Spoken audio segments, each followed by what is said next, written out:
sueña con ser profesional ni ser campeón profesional. Uno sueña solamente lo amateur y solamente lo aficionado, porque en Cuba solamente es lo aficionado. After securing a bronze medal at the Beijing Games in 2008, Ugas decided to defect, knowing, like all elite Cuban amateurs, that greater opportunity lay elsewhere. 6 times he tried, and 6 times he failed, each capture leading to imprisonment. After a year of failed escapes, he finally made it out in 2010. Tuve 2 días en una lancha. No, difícil. 2 días completos, 2 días y algo en el mar, con lluvia, con viento, con trueno, muy feo. Y wow, una experiencia bien mala, bien difícil. That's crazy. You know, when they defect, how they have to get over there. Over here, he's saying he had to spend 2 days in a wet, you know, dirty boat, with, you know, out in the elements in the ocean, you know, and he's been caught multiple times, sent back, you know, but now look at him. Defeated Manny Pacquiao, arguably defeated Shakur Porter. In a couple of weeks, what is it now? About 13 days ago, Errol Spence, WBC and IBF champions, are going to be going for another belt when he takes on Yordenis Ugas for the WBA Super World Champion at 147 pounds. On the Street Controversy with Fight View 360 last night, the first episode of Errol Spence versus Yordenis Ugas All Access premiered. Now, it's a simple formula. It's called shoulder content, build-up content. And normally the first episode, usually, if it's more than one episode, the first episode is to introduce you to the fighters. So say, for example, if you're watching Showtime last night and whatever was going on before all Access came on and the TV's still on, you're like, oh, it's a boxing match coming up on pay-per-view that charges $74.99. Oh, okay, let me see what this shit is. And, you know, they want to introduce you to the fighters. I guess what I'm saying is, I wasn't really feeling the fact that, like, I'm not a fan of how, you know, we got to keep hearing about the accident, you know, with Errol Spence with the Ferrari flipping over. I'm going to show you the clip in a minute. But I understand, you know, because this is his first All Access on Showtime. Am I correct? Did he have one for the Brook fight? I don't remember. Was the Brook fight? I don't remember. But this is his first pay-per-view All Access. So to rate the episode on a scale of 1 to 10, as a hardcore fan, we ain't getting nothing that we don't already know. So for that, I'm going to have to rate it a 7. You know, the production quality, it's Showtime. It's always going to be top tier. But we're dealing with Yordenis Ugas and Errol Spence, and both of these guys are not known to be the most charismatic of dudes to sell a fight to a public that wants to see, you know, some shit going on like Floyd Mayweather All Access. We can't expect for every fighter to be like that. You see what I'm saying? So I appreciate it, you know, a lot. I love the content, but, you know, I don't know. I wasn't really happy with this episode. Take your time out, like the video, subscribe, and History Controversy with Fight View 360, and pull up this other clip.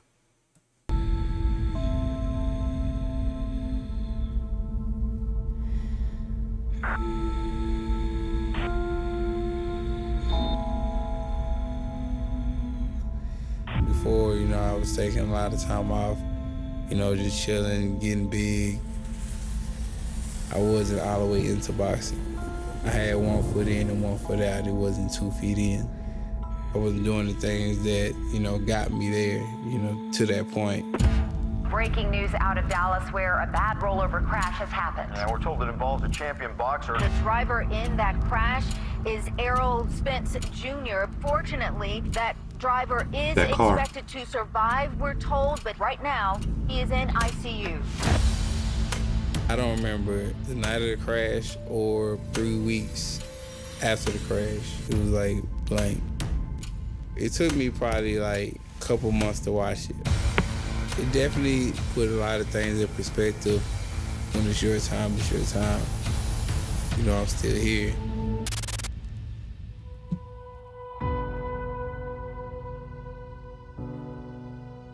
Perhaps nothing says boxing like resilience.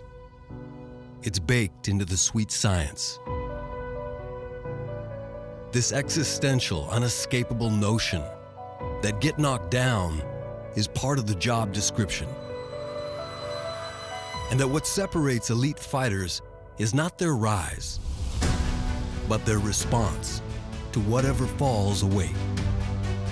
In an anticipated clash of two champions, their stories are built on scar tissue.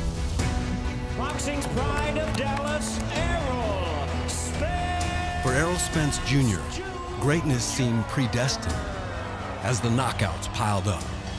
Errol Spence Jr. smelling blood now on We're the gonna attack. talk about his resume. Errol Spence Jr. One of the deepest divisions in the sport has a new superstar. Errol Spence in. Let's talk about his resume.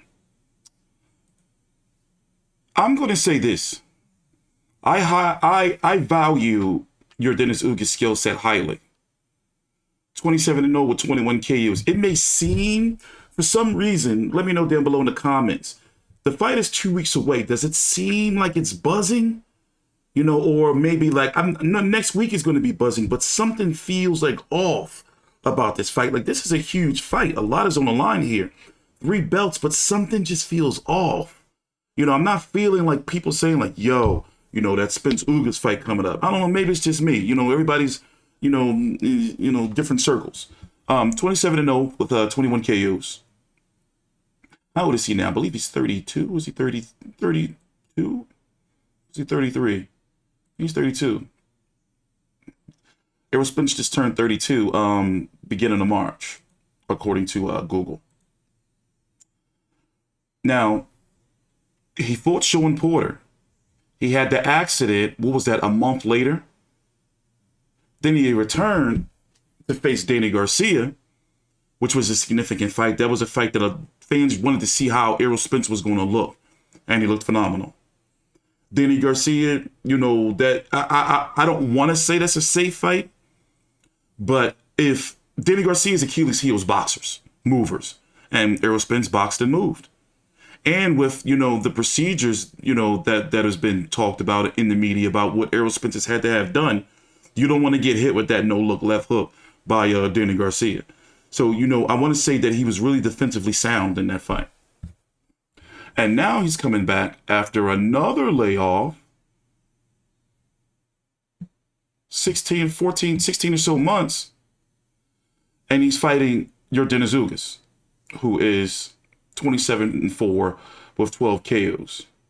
Wins over Manny Pacquiao. He struggled with Abel Ramos, Mike Dallas Jr. I'm going to say it right now, I don't know where they pulled him from. You know, that was some bullshit right there. Omar Figueroa, he put a boot in his ass, knocked his dick all in the dirt. Sean Porter, many feel that he won that fight, but it's one of those things like where he didn't rip the belt off the champion. Ray Robinson, Tomas Delorme, Brian Perella. Brian Perella just gave issues to Tony Harrison, Jamal James. You know, Amiri Imam. Amiri Imam is not, you know, really active anymore. But if they would fight today, he can beat him. Very, very high talent right here. And when you look at it, looking at the resume of Errol Spence, right? Let's find the boxers, the slick, you know, boxer. And this is first Cuban school guy, too. You know, you can say Chris Algieri. I was at that fight. He beat the shit out of Chris Algieri. And we're talking about the boxer. Like, who is on Ugas' level that Errol Spence has fought? You know, that was a very good fight he had with Kell Brook, even though he was winning. But at the end of the day, he broke Kell Brook's face. Kell Brook, I consider more of a puncher fighter. I don't really look at him as being like the slickster boxer, my personal opinion. Lamont Peterson, it just looked like he didn't want to fight, but Lamont Peterson fought like the mover, slickster boxer against Danny Garcia. Go figure. Mikey Garcia, well, Mikey Garcia just was, you know, the short arms, short stature. You know, he was supposed to be the boxer, but he couldn't do nothing. And Errol Spence, you know, it's like, we know that was a money fight, pay-per-view, and it was like a fight, like if it can happen, it can happen. And Mikey Garcia was calling for it. I forget sometimes how big that scrotum is of Mikey Garcia, yo. Like, what's in there? Like, he was calling for it. I mean, he said he saw something. No, you know, visions and shit. You know, hallucinations. That's what that was. And then the Sean Porter fight, very highly entertaining fight. I know I said in this video that Errol Spence is not known to be the most charismatic. Get this shit out of here. Intrusive ads, box rec. I turned off my ad blocker because I was like, you know what? I want to support them since I use them so much. And I'm not going to block their income, you know, from me constantly visiting their site. But they can't even send me a t-shirt. Like, what the fuck? And I use them more than anybody on YouTube. Isn't it crazy? T-shirts don't get no love. I'm like the black sheep out here. But the build up, you know, from the PBC fight camp to the PBC face-to-face, man, I miss that. You know, and even the post-fight press conference. And, you know, Sean Porter's got this psycho crazy thing going on with him when he gets mad. Overall, everything delivered. The build-up, the fight, the card, you know, it was buzzing. Danny Garcia fight, it was the comeback fight. People had their eyes on Errol Spence. But anyway, let's take a little bit of a jump cut. Go to some more key clips in the episode of All Access. Take a time out, like the video, subscribe. You know what? It is frustrating that we want to see Errol Spence versus this guy right here. Currently a free agent. Rumors swirling that he may be joining PBC. The trainer, Derek James, and Errol Spence themselves, we're going to talk about this in another video later on, both hinted at the possibility, you know, of it happening at the end of the year. Derek James going on the record saying something along the lines, I may be a little off a little bit, so, you know, somebody can put the full quote down below, is that, you know, he's hoping to have, you know, 2 undisputed champions by the end of the year, meaning Charlo, you know, if he beats Castano in May, and of course Errol Spence if he beats Yordenis Ugas, and then if he fights Terrence Crawford and beats him at the end of the year. That would be a hell of a... I think right now, Errol Spence with the accident and the eye injury, you know, he was supposed to fight Manny Pacquiao in August, but, you know, he had a torn retina, and he had to pull out of the fight. It could have been a potentially... He's had 2 potentially career-ending injuries. From the car accident to the eye. And the Manny Pacquiao fight was supposed to be like a passing of the torch for him. So right now, I guess what I'm saying is Errol Spence has got a lot of miles on him. Even those 27-0, 21 KOs, and he wasn't known in fights, you know, he doesn't take damage in fights. The Sean Porter fight was the hardest fight, and, you know, Kell Brook after that, I would say, 2 hardest fights for him. But the accident and the injury and then whatever mental things he probably had to go through. You don't think he's a family man too, you know, and he's made a lot of money. So, you know, if the time is now, you know, because he is fully in his prime. If you're going to make, and then he's been hinting at wanting to move to 154, just like Terrence Crawford. But the time is now for them to make this fight. I'm thinking like if like the expiration date, you know, for this fight where we can both look at both fighters like, yo, like, you know, it can be like it's a 50-50 fight, is this year, no later than May 2023. They got to do it now. And then Terrence Crawford's getting older too. But what I'm saying is, I used to say that Errol Spence could beat Terrence Crawford years ago. And now it is switched. You know, it's like, yo, Terrence Crawford can do some nasty things to him, bro.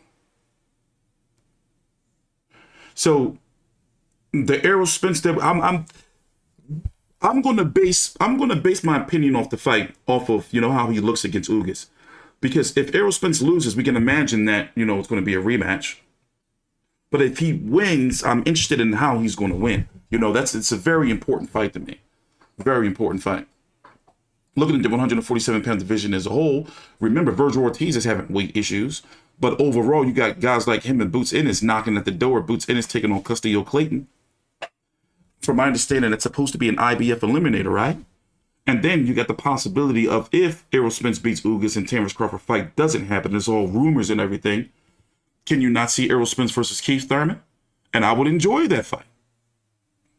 But the winner is supposed to fight Radzhab Butaev and Eimantis Stanionis winner. That's going to be on the prelims on regular Showtime leading in to the pay-per-view. In fact, let me make sure I pull up the whole card here so we don't forget. So from my understanding, let me make sure I get this right. on Showtime, regular Showtime, you're going to have Brandun Lee at 7 p.m. Eastern, Brandun Lee versus Zachary Ochoa. Then Butaev versus Yordenis. The pay-per-view is going to open up with Jose Valenzuela versus Francisco Vargas, Cody Crowley versus Josesito Lopez, Cryz versus Gamboa, hate that fight, and then Errol Spence versus Yordenis Ugas. Now, for the overall, broadcast between Showtime and the pay-per-view portion, I'm going to rate this card an A. This is meaningful, obviously, for the 3 belts. This one, Butaev Yordenis, very, very good fight. 2 undefeated fighters. A huge growing supporter of Eimantis, the Lithuanian. Cody Crowley versus Josesito Lopez is definitely going to be fun.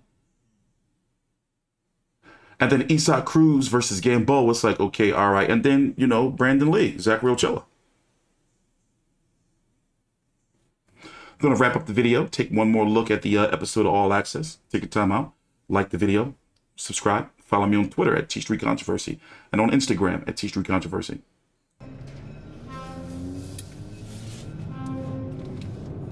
Fighting Ugas here in Dallas, I think that a lot of people may not even be boxing fans, but because it's at the Cowboy Stadium, because it's Errol Spence, because it's Jerry Jones at the press conference and everything, I think that it becomes an event.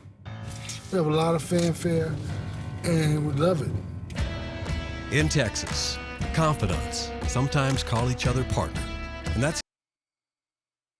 Yeah, Derek James is a very good trainer. He's, did he get trainer of the year last year? I don't remember.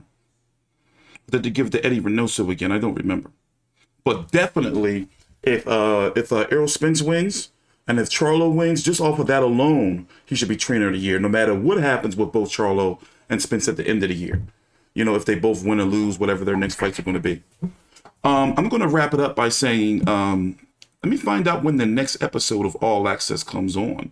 By the way, you can watch the full episode on YouTube on the Showtime Sports page, but I must warn you that they do censor some of the content, but there's no content in here to censor. You see what I'm saying? It's not like they're cussing, or they're in the girl collection, Floyd Mayweather strip club. Ismael Salas also having a phenomenal year. But yeah, it's not really nothing in the episode where I can say, all right, listen, it's not really nothing there, ladies and gentlemen. I'm just going to leave it at that. I'm T Street Controversy with Fight View 360. Take your time out, like the video, subscribe, and let me look up this date for the next episode of All Access, episode 2. So according to this press release, episode 2 is going to be on Saturday, April the 9th at 9:30 p.m. Eastern, 6:30 Pacific. The epilogue, which is after the fight, is going to be on April the 23rd and will showcase fight week as well as the action inside the ropes. So basically, April the 9th is going to be episode 2, and April the 23rd is going to be the one after the fight, and that's probably going to premiere after the replay on regular Showtime. So since fight week is next week, expect for me to be doing more content on Spence versus Ugas and streaming of the final fight week press conference and the weigh-in, and of course covering the episodes of All Access. Take your time out, like the video, subscribe, comment down below, follow me on Twitter at T Street Controversy and Instagram at T Street Controversy.